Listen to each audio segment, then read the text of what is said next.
Welcome back to the building of the Artesania Latina hermione.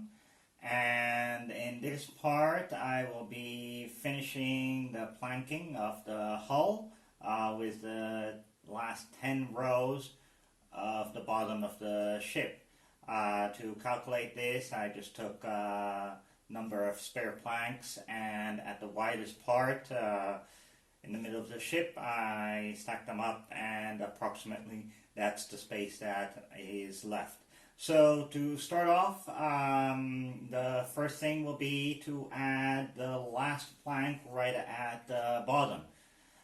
This plank will guide all the rest as I go up to meet the planking that's already done. So the peculiarity of this plank is that at the bottom it has to exceed the false keel by 2 millimeters, as well as at the back and at the front. So to do this, what I've done is to tack on a piece of spare plank to the end between the last two frames, and this way I have the distance of 2 millimeters right back here. When I add the planks, I will leave them longer than necessary, so that way later on I can calculate the 2 millimeters that is needed here. So with this plank on, the middle part will be over by 2 millimeters, since the frames are almost horizontal in this area. So this way I can see where it has to go. I've also calculated that to keep the zigzag pattern of adding the planks, the lowest one has to start at the back, just like the very first one. To add them on, all I'm going to do is cut them to length approximately, and then put them in water for about 2 hours to make sure that they can be bent. The bending will have to be very severe because they will have to go from horizontal to vertical at the back, and with soaking them in water for 2 hours, that should relieve the stress and mean that I can bend them. To glue them on, I will use the usual technique of wood glue and the tacks just along the edge, and that should be enough. So I'll go ahead and add the first side, the rear one and the front one, and I'll show you the result. This is the result after adding the two bottom planks, and everything is held in tight with the white glue, as all the other planks that I have added. And here at the front I have the little piece that I added just like at the back, and it goes between the two planks, where the two frames where the plank bends the most. This plank has also enabled me to measure the height at which the plank has to end, which is 2 millimeters, all the way around. I've left it slightly long at the front, and I will trim that later. So once this is done, I'll take out the pins and clean the inside edge a little bit, and to make sure that the space is correct, I've gone ahead and cut out a piece from the sprue where the keel comes in, and this is the piece that I will use to fit inside before I add the other side the same way, just with wood glue and the pins. This will allow to leave the correct gap. What I've also gone ahead and done is, with a file, I've run it across the edge, the inside edge, to make sure that any excess glue and everything is out of the way before adding the other side. And when I add the other side, I'll do the same on that part. Once I do that, I will continue going down the hull and putting in more planks. Here I've added 4 more rows to the one I already added to the bottom, and this is the result until now. To add these planks, I didn't use the plank bender. I just soaked them in water for about 2 hours, and that was enough to get them to bend to the appropriate shape at the front and at the back. To hold them on, I've used the same method as before with pins. The only difference is that right at the end here, I've used a clip to hold them in place until they dried, and that has left a little mark, but with the filler and sanding that should disappear. At the front, the planks were very difficult to bend into position, so there are some minor gaps, especially between the first and the second one, but it's only about 1 millimeter wide, so with some scraps of wood and filler, that should cover the hole.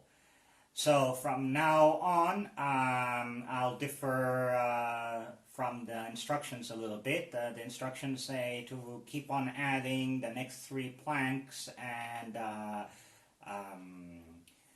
cutting them down to fit them all into the front gap.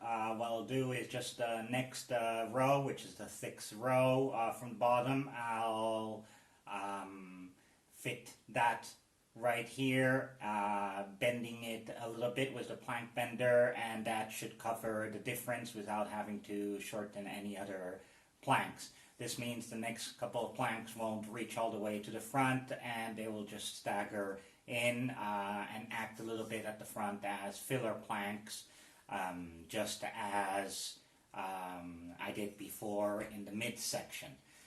At the back, the spaces that I've left for the filler planks are the same ones that appear in the instructions. So the next one, being the 6th one, I will not leave a gap, but then afterwards there will be a little gap. Then I should be following the instructions on that construction. So I'll keep on working on it and see how it keeps on filling in. So I've added the next 3 rows, and just like in the plans, the first one was adjacent to the previous one, and the next 2 end up at the transom.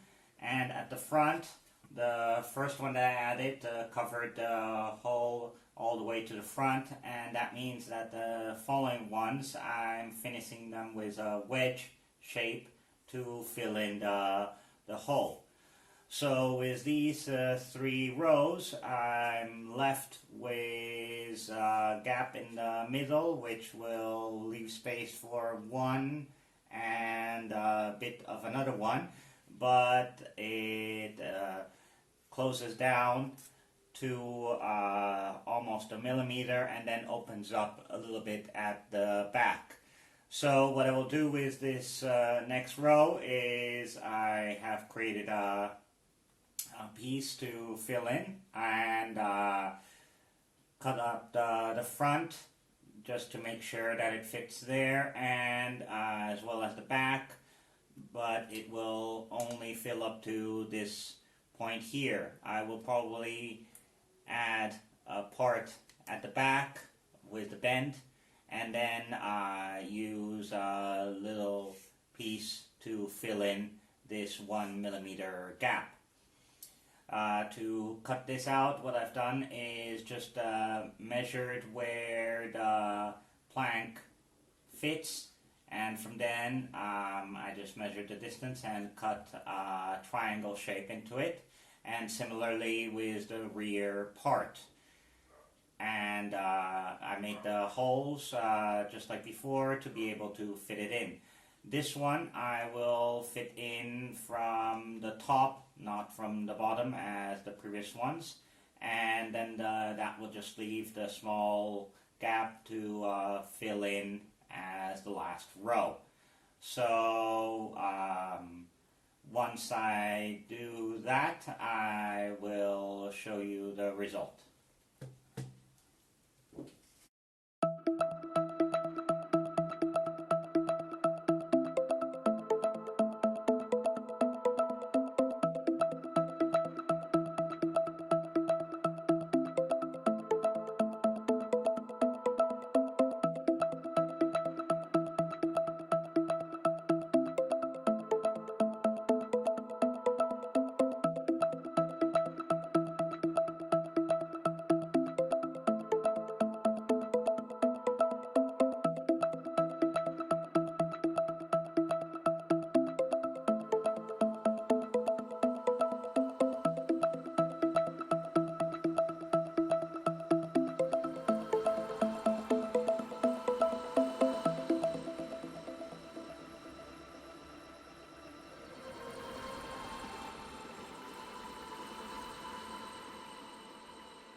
So the hull is all planked, all 29 rows from the top all the way to the bottom.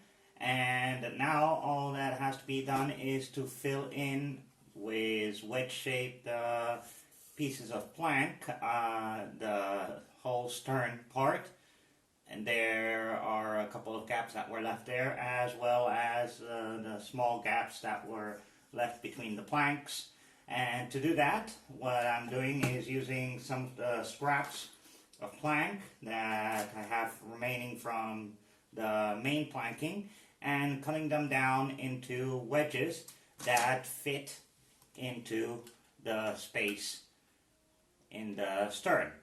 To glue them in, I'll just use white glue and press them in as I did with the wedge right in the middle of the hull. And that should complete the planking. So when I'm done, I'll show you the result. So here's the result after adding all the wedge planking pieces to the rear and the front of the ship. These were very easy to add on. All you have to do is measure and cut them to shape and just push them into position so that way they fill in the gaps. No need of any way of supporting them into place. They fit in pretty snugly.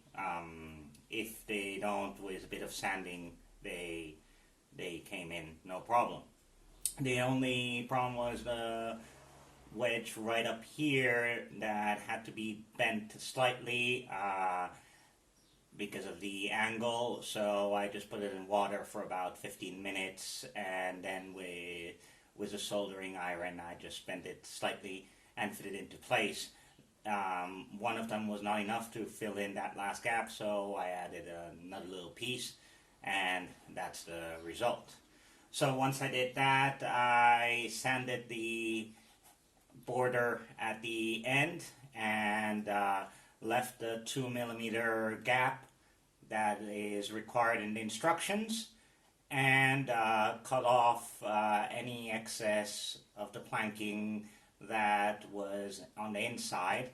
And to do that, I just used X-Acto knife, heavy duty one, and nail file to enlarge the gap, so that way the keel will fit in this area. And also at the front I did the same process and made sure that the curve is correct, and that way I can fit the keel at the front. The middle section was no problem, and this has been the result up to now. So with all this, the planking of the hull is 99% finished. There is still a part that has to be added at the top, but for the time being, this is all that was required. So next step to go forward to is to sand down everything and add some filler to cover all the holes, and also some of the small gaps that are still remaining. They are less than 1mm wide, so with filler they should be covered okay. And once that is done, keep on sanding it to make it smooth. So that will be in the next part of the build. So this is the result until now, and hope to see you on the next part.